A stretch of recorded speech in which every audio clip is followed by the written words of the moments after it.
Good afternoon, everybody.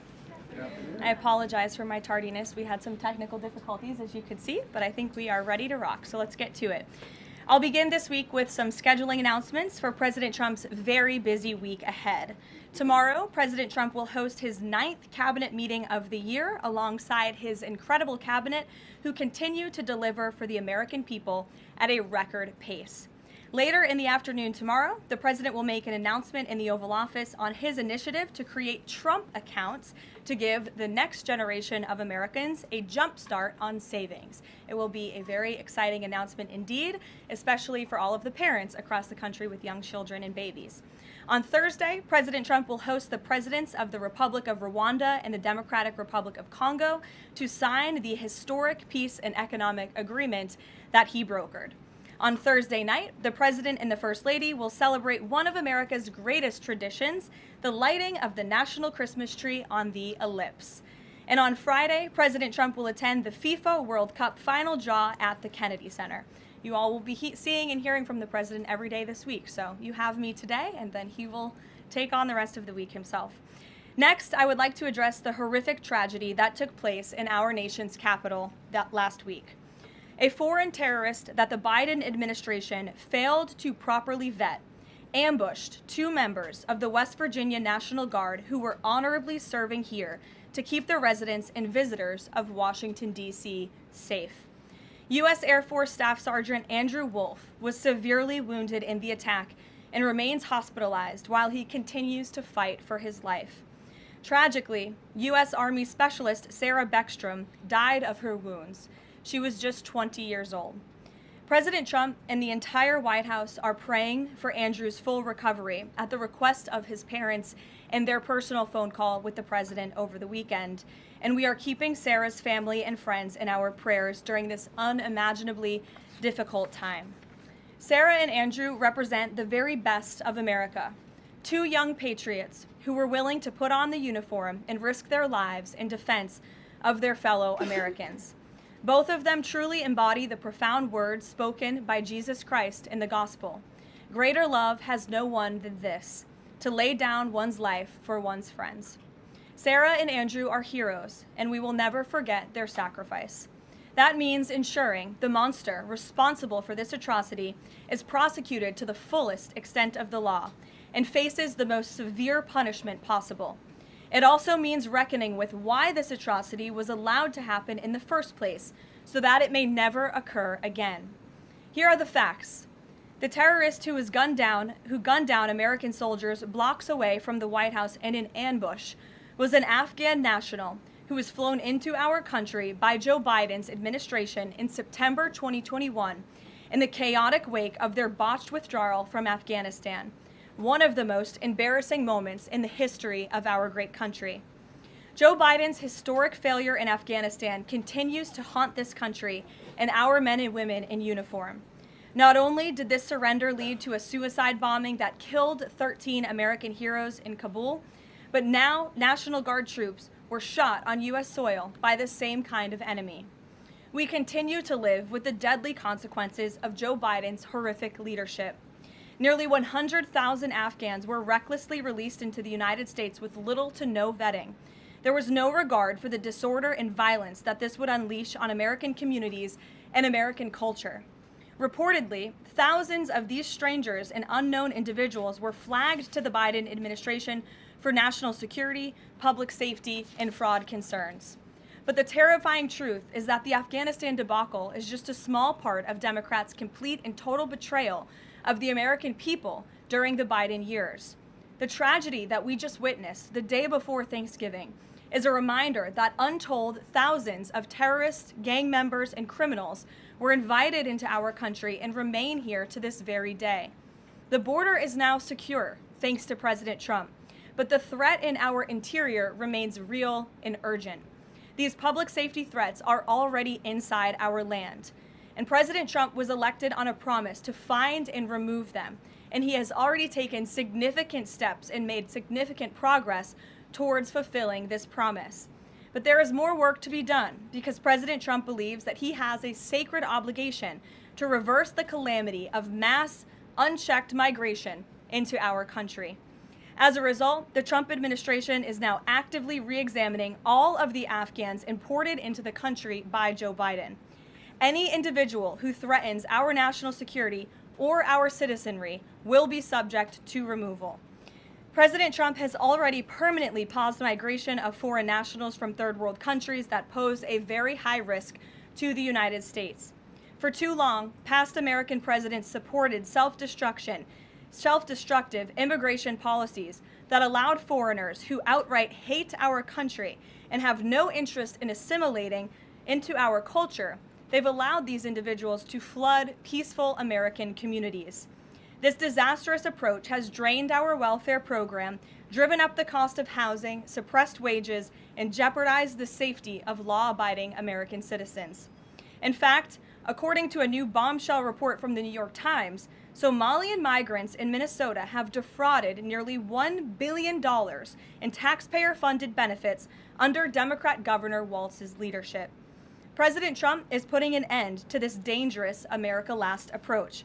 His position is rooted in common sense. In the wake of last week's atrocity, it is more important than ever to finish carrying out the president's mass deportation operation. America cannot allow millions upon millions of unvetted illegal aliens to be rewarded with amnesty after they broke our nation's laws to come here. They must go back to their home countries. It is also essential to immediately address the massive fraud and corruption that has been going on for decades in other aspects of our immigration system, most notably when it comes to asylum claims. Millions of people who have come here under false pretenses are told blatant lies now enjoy temporary legal status. President Trump is ending this scam as well, and I would point out that the Democrats have tried to block this administration from doing so at every turn with lawsuit after lawsuit. The hard truth is that even when it comes to our legal immigration system, past presidents have failed to ensure that all prospective citizens love America, will add value and contribute to our communities, and will assimilate into our culture. Leaders have a duty to defend and advance the interests of their own people, not foreign nationals. Leaders also have a duty to preserve the integrity and character of our nation's national identity.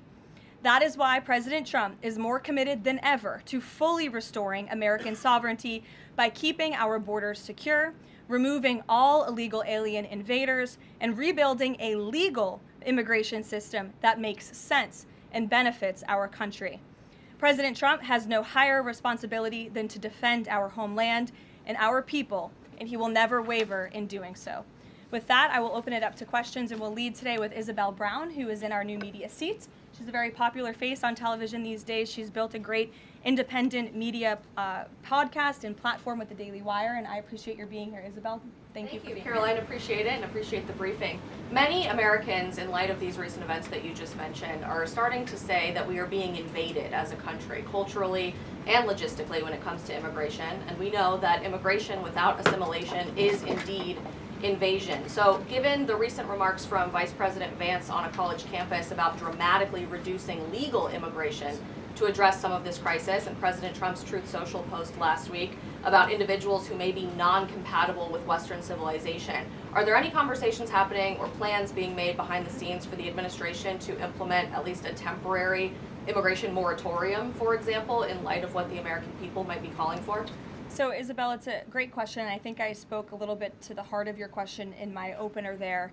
I would add that the Trump administration has done more to limit migration, both illegal and legal, than any administration in history. And I'll just walk you through some of the actions that we have taken thus far. Number one, the Trump administration issued a travel ban for 19 countries, including Afghanistan, special immigrant visas, which is a legal pathway to get here, which we know many Afghans have utilized to come into the country, have now been paused since the tragic shooting last week.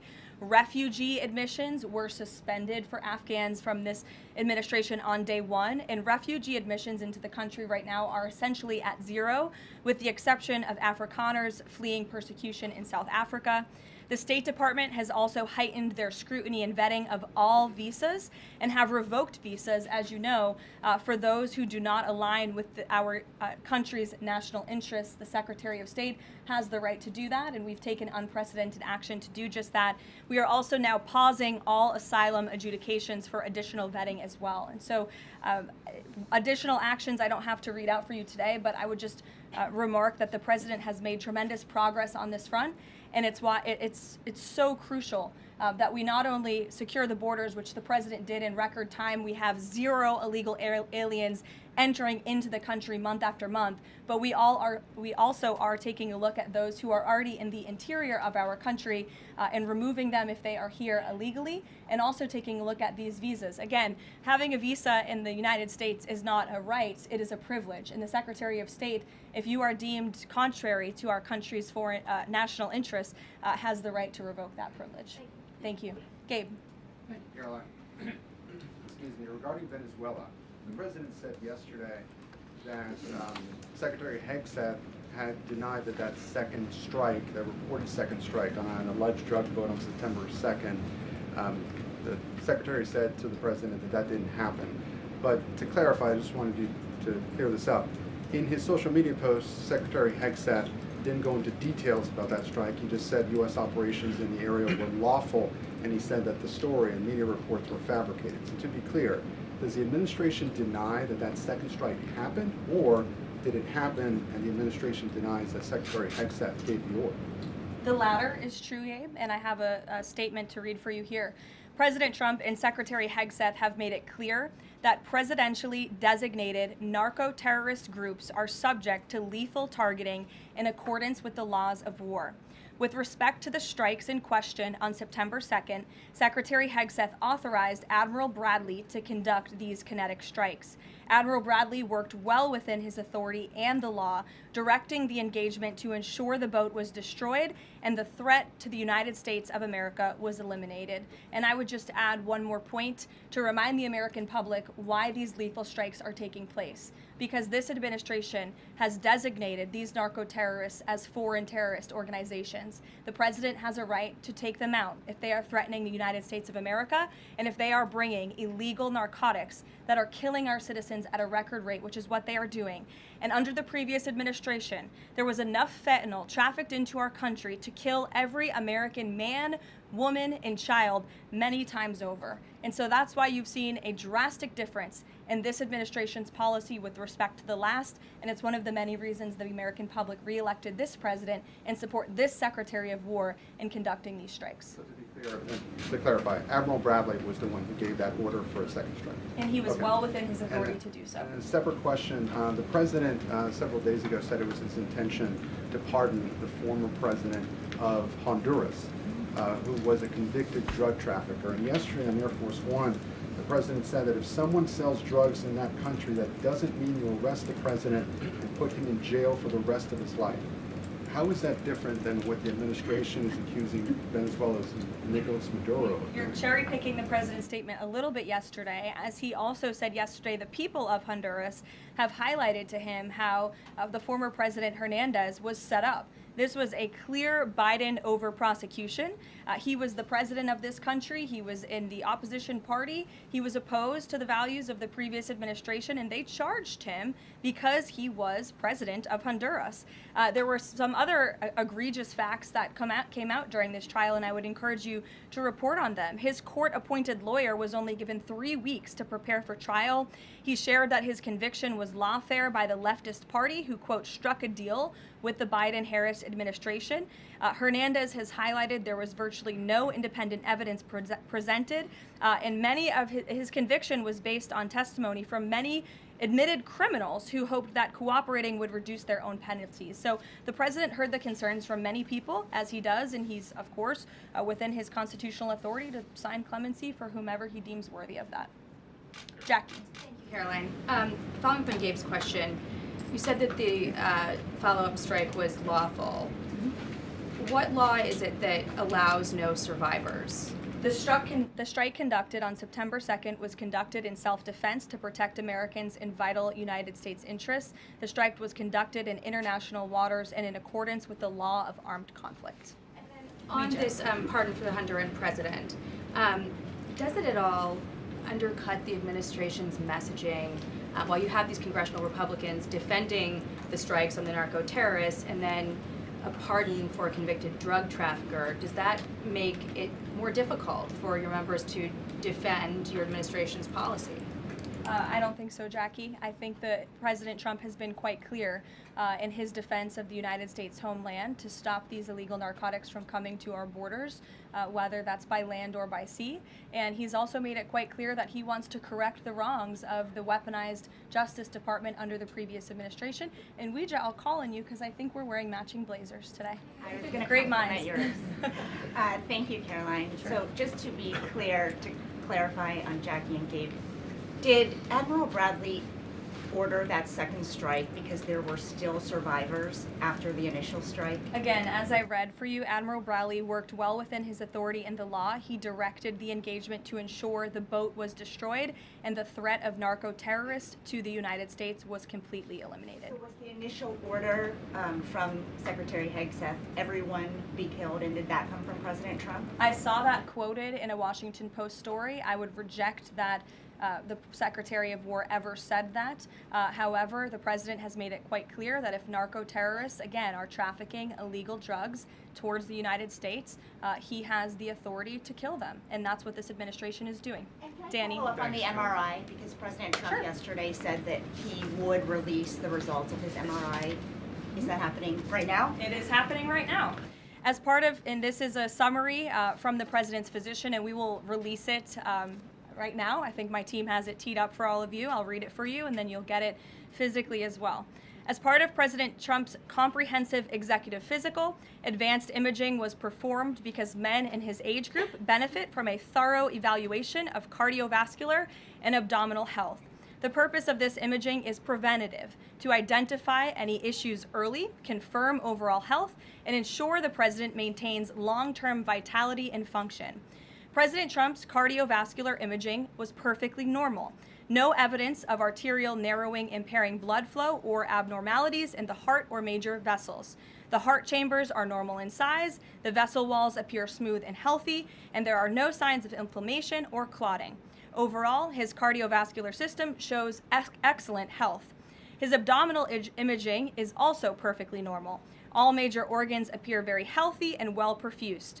Everything evaluated is functioning within normal limits with no acute or chronic concerns. In summary, this level of detailed assessment is standard for an executive physical at President Trump's age and confirms that he remains in excellent overall health.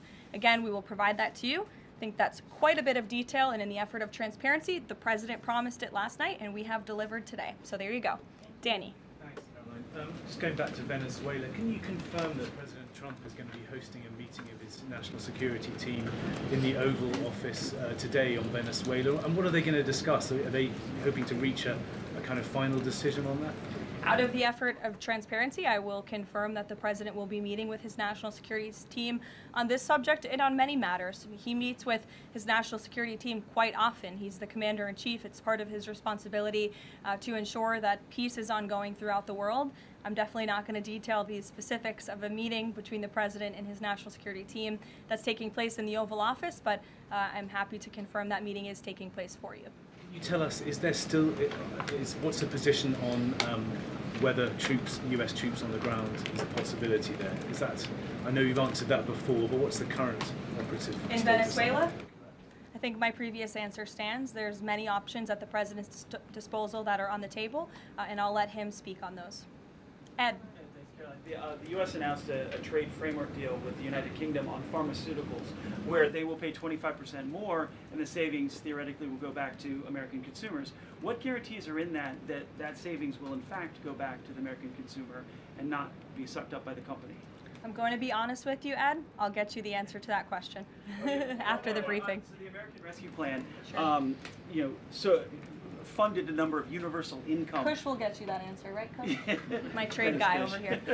The American Rescue Plan funded a number of universal basic income programs. Now Cook County, Illinois is extending that program into 2026 with $7.5 million of taxpayer money. What does the White House think about that? I'll also get you an answer on that after the briefing. Ed. It's 0 for 2. Go ahead. Sure.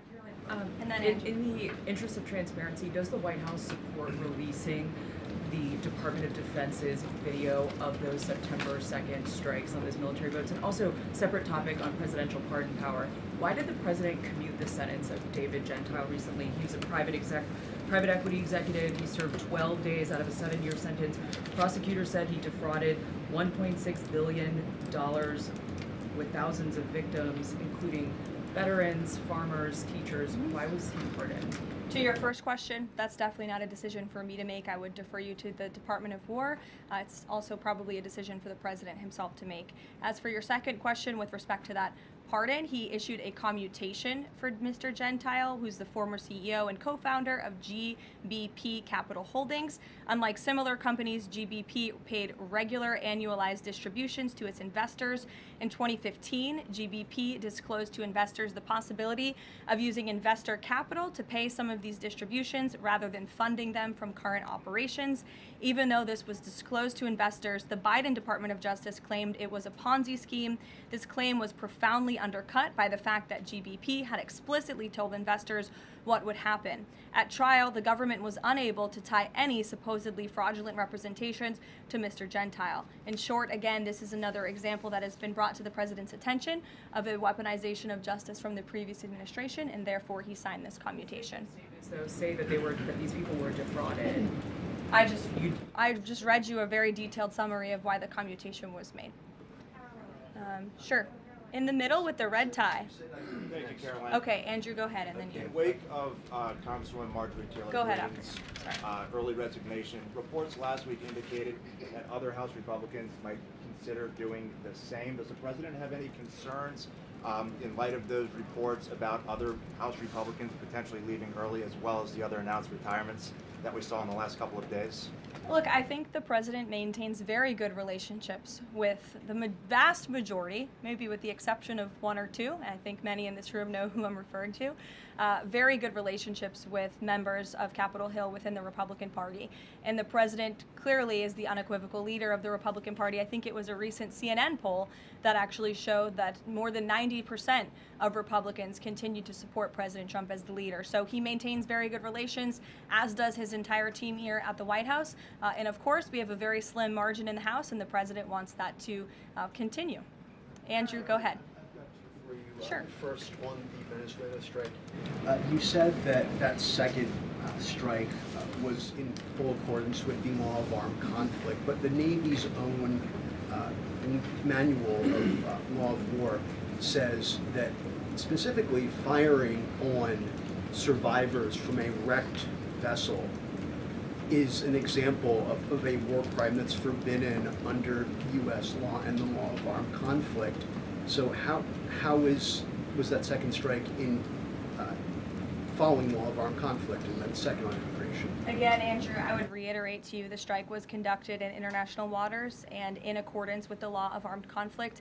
And since somebody asked about Congress, and it's sort of related to Venezuela, I also want to add that Secretary Hegseth spoke with members of Congress who may have expressed some concerns over the weekend. And there have also been 13 bipartisan briefings to Congress on the Venezuelan strikes. There have been a number of document reviews for members of Congress to review the classified DOJ Office of Legal Counsel opinion and other related documents. 29 senators and 92 representatives have reviewed those documents, which is about 2/3 of those are Democrat members, and they have been made available to all 100 senators, all 435 members of the House, and to general counsels of the relevant committees on a bipartisan basis for their review.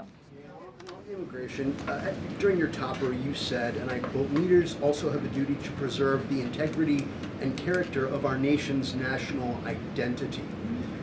Can you explain what you mean by our nation's national identity and integrity and character, and how would refugees, people coming from war-torn places who are seeking a safe haven in America, like many of our forebears in this room, not add to our nation's integrity and character of our national identity? I'll tell you what does not add to our nation's character and integrity is refugees who come here under the alleged plight of asylum and fleeing persecution, and then come to the United States to abuse our system and rip off American taxpayers. And as I pointed out, the New York Times, to their credit, it was about 6 months too late, but they did write about how Somali immigrants in Minnesota have been ripping off American taxpayers. In fact, 86 people have been charged in a rampant and widespread fraud scheme spanning multiple programs in Minnesota. Of those 86, 78 of those people are Somali, 91% of them charged. So far, 59 of those people have been convicted for their roles in fraud plots that have stolen $1 billion from taxpayers. In one scheme, and this is egregious, a nonprofit and its affiliates with these Somali migrants claimed to have fed tens of thousands of American children during the pandemic.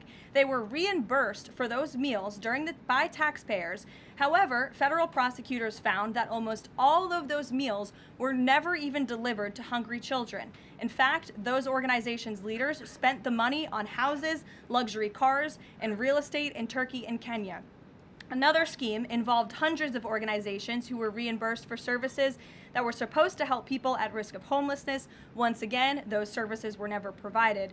All of this has happened under Democrat leadership in a Democrat-run state, where these refugees, these migrants are coming to the United States. They are abusing our system. They are draining our resources that should be going to law-abiding, taxpayer-funded, tax-paying Americans. And this president is not going to put up with it anymore. Rachel.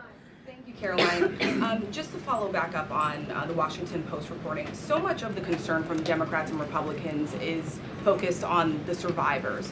Why won't the administration either confirm or deny or reveal whether or not there were survivors after that initial first strike?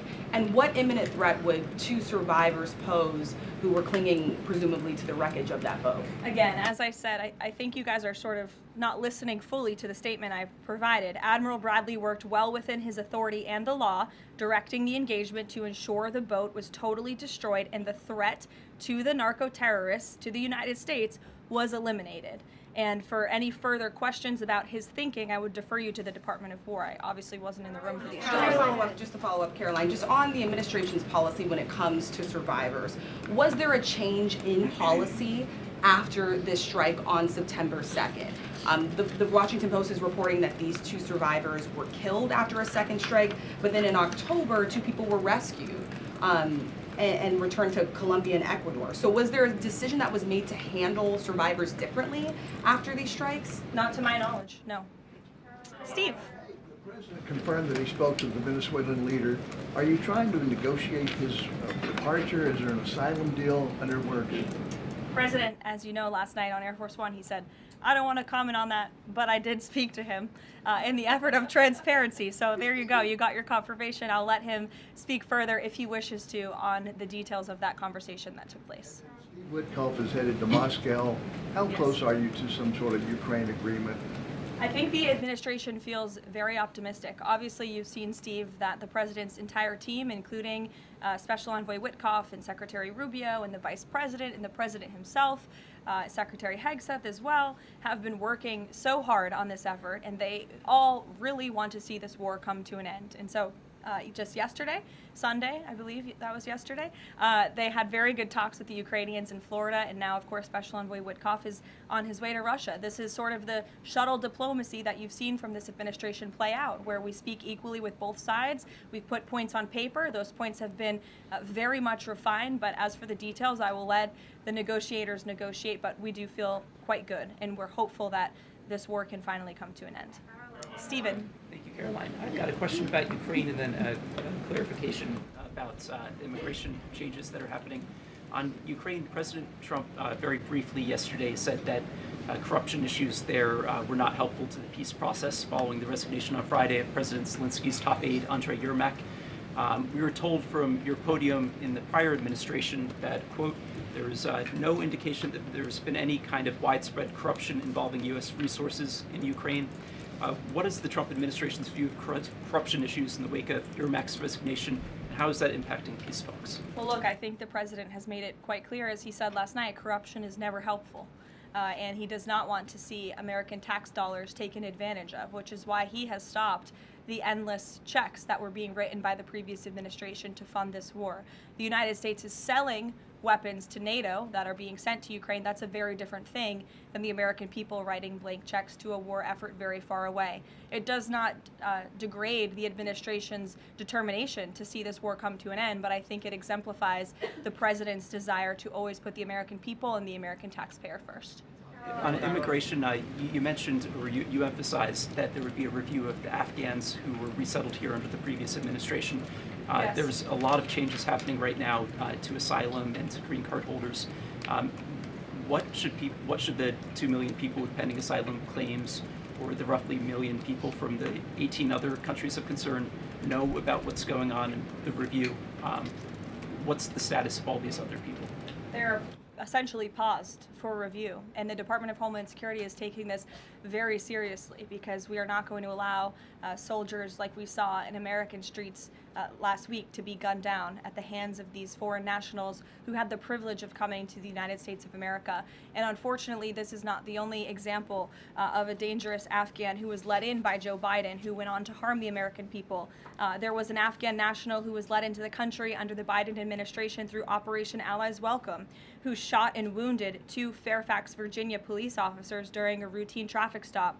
He was killed by return fire after declaring, quote, "I should have served with the explicitive Taliban." 2 Afghan nationals were given legal status by the Biden administration as well, who were arrested and prosecuted for plotting a terrorist attack in Oklahoma just before Election Day in 2024. We all remember that. They possessed hundreds of rounds of ammunition and had pledged their allegiance to ISIS. There was also an Afghan national who was on the terror watch list who was apprehended by Border Patrol in 2024, but then he was released into our country by the Biden administration. Again, let's just highlight the absurdity of that. Border Patrol apprehended a terrorist, and then the Biden administration, because of their lax policies, still allowed him to come into the United States of America. I think everyone in this room, whether you want to admit it or not, does not want that individual living alongside you in your American neighborhood. And that individual was later arrested again after being allowed to live in the U.S. at large for over a year. Another one, a criminal illegal alien from Afghanistan, was arrested by ICE in 2025, convicted of second-degree assault, was previously allowed to stay in the country by the Biden administration. I have several more examples here. I'm happy to provide them to anyone in this room. John. Thank you, Caroline. First of all, happy Thanksgiving to Thank you and your young family. Hope you you. enjoyed it. You too. I have 2 questions unrelated. The first, back to Afghanistan. My son and I walked by the horrific shooting less than 1 hour before it happened. So for anybody that's here, this thing's real. You outlined all of these unvetted Afghans that that were let in by Biden. We just had one the other day that was going to blow up a DHS building. Can you be specific on what the Trump administration is doing now to re-vet those that are here so that we don't get a repeat of what we had Wednesday night?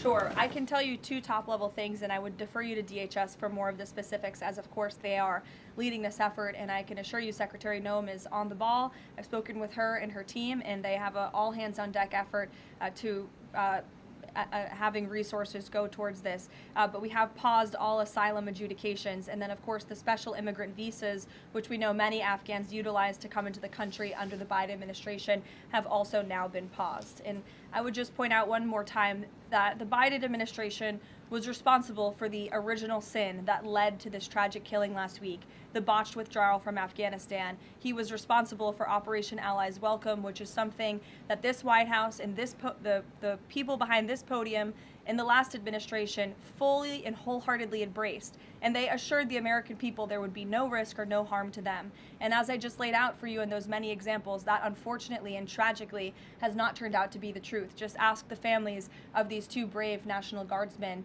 one who is no longer with us and one who continues to fight for his life. So I know the president is wholeheartedly focused on this effort, and I think unfortunately these events do remind us why it's so important that the president's mass deportation operation continues. With that, Just follow up.